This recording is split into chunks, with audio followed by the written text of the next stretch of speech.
Hello दोस्तों, आप सभी का हमारे यूट्यूब चैनल फास्ट कैलकुलेशन में स्वागत है। तो इससे पहले की वीडियो में हमने क्वेश्चन नंबर 9 तक ऑलरेडी डिस्कस कर लिया था। आज के इस वीडियो में हम अपनी क्वेश्चन नंबर 10 को डिस्कस करेंगे और इसे आसान भाषा में समझेंगे। तो चलिए देखते हैं कि हमारे क्वेश्चन नंबर 10 में क्या दिया गया है। तो बिना किसी देरी के हम अपने इस वीडियो को स्टार्ट करते हैं। क्वेश्चन नंबर 10 में दिया गया है, निम्नलिखित में से प्रत्येक का गुणनखंड ज्ञात कीजिए। तो हमें क्या बताना है? गुणनखंड ज्ञात करना है। और यहाँ पर दिया गया है 27y³ प्लस 125z³। तो जो मैंने क्वेश्चन नंबर 9 आप लोगों को बताया था, तो उसमें क्या था, उसमें हमने 2 क्वेश्चंस थे जिनको हमने प्रूव किया था। तो वो जो क्वेश्चंस थे वो हमारे फॉर्मूले ही थे। बताते हैं क्या। देखिए, वहाँ पर हमने एक सरल समीकरण यूज़ की थी, x³ plus y³ equal x plus Y bracket में x² प्लस y² माइनस का xy। ये हमारी सरल समीकरण हमने यूज़ करी थी।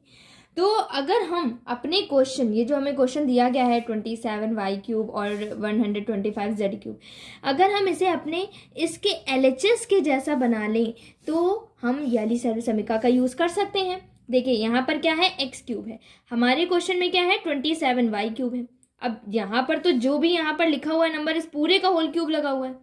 यहाँ पर हमारे क्वेश्चन में क्या है, केवल y का होल क्यूब लगा हुआ है, यानी कि हमें 27 को भी होल क्यूब के फॉर्म में चेंज करना पड़ेगा।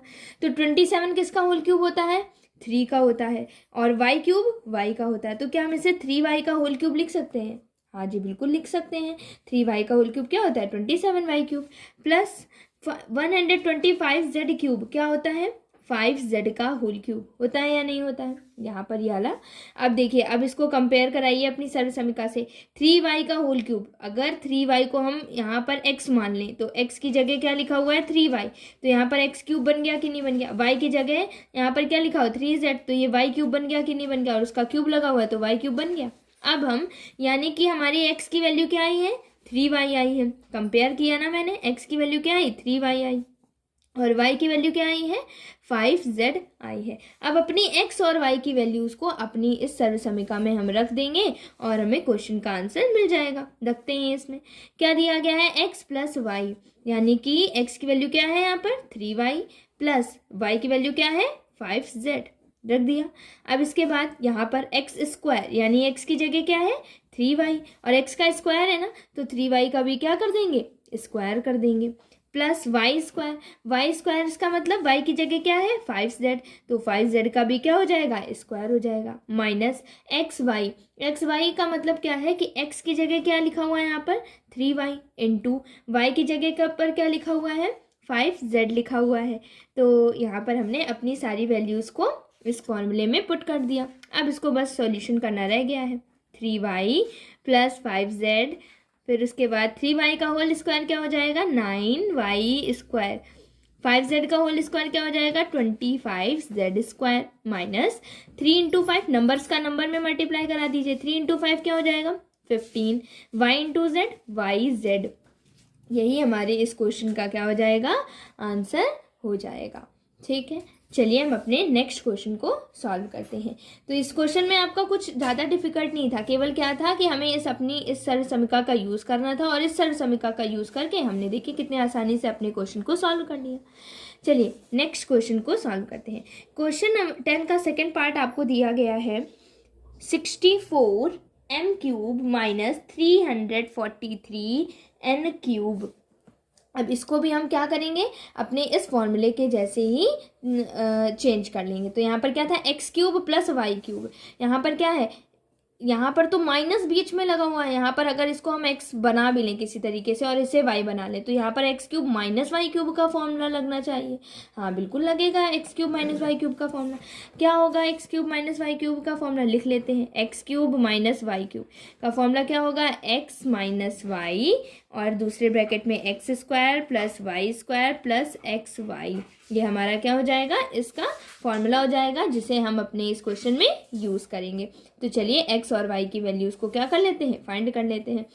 x की वैल्यू कैसे निकालेंगे?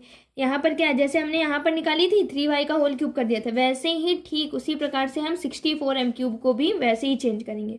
64 किसका होल क्यूब होता है? 4 का। m³ किसका होता है? m का। तो 4m का होल क्यूब लिख सकते हैं या नहीं लिख सकते?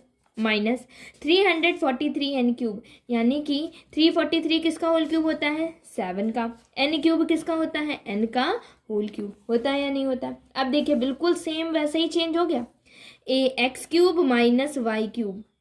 अब अपनी x और y की वैल्यू को अपनी इस सरल समीकरण में रख दीजिए। क्या करेंगे, x माइनस वाई है तो हम क्या लिख सकते हैं 4m माइनस 7n। कुछ नहीं किया है, केवल x और y की वैल्यूज़ को अपनी सरल समीकरण में पुट किया है। तो यहाँ पर x की जगह क्या है 4m है, y की जगह क्या है 7n है, तो x माइनस वाई को हम क्या लिख सकते हैं 4m माइनस 7n। फिर उसके बाद हम क्या करेंगे, अपनी x और y की वैल्यू को इस वाले पार्ट में ही रखते हैं। एक्स स्क्वायर, यहाँ पर x की वैल्यू क्या थी, x की वैल्यू यहाँ पर क्या थी 4m, तो 4m का क्या हो जाएगा whole square plus y square, y की वैल्यू क्या थी यहाँ पर 7n, तो 7n का whole square plus x into Y यानी कि 4m इंटू 7n हो जाएगा।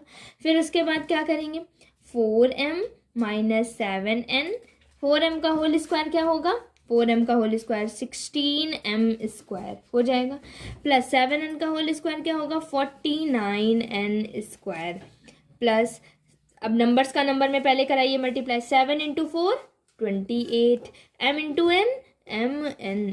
यही हमारे क्वेश्चन नंबर 10 के सेकेंड पार्ट का सोल्यूशन हो जाएगा। तो आशा करती हूँ कि आपको ये दोनों ही पार्ट्स पूरा क्वेश्चन नंबर 10 आसानी से समझ में आ गया होगा। फिर भी अगर आपको कोई इससे रिलेटेड डाउट है तो आप हमसे कमेंट सेक्शन में पूछ सकते हैं, और अगर आपके लिए वीडियो हेल्पफुल रहा हो तो आप हमारे चैनल को लाइक करें, शेयर करें और सब्सक्राइब करें, और बेल आइकन दबाना ना भूलें ताकि आगे आने वाले सारे नोटिफिकेशन सबसे पहले आप तक पहुँच सकें। Thank you.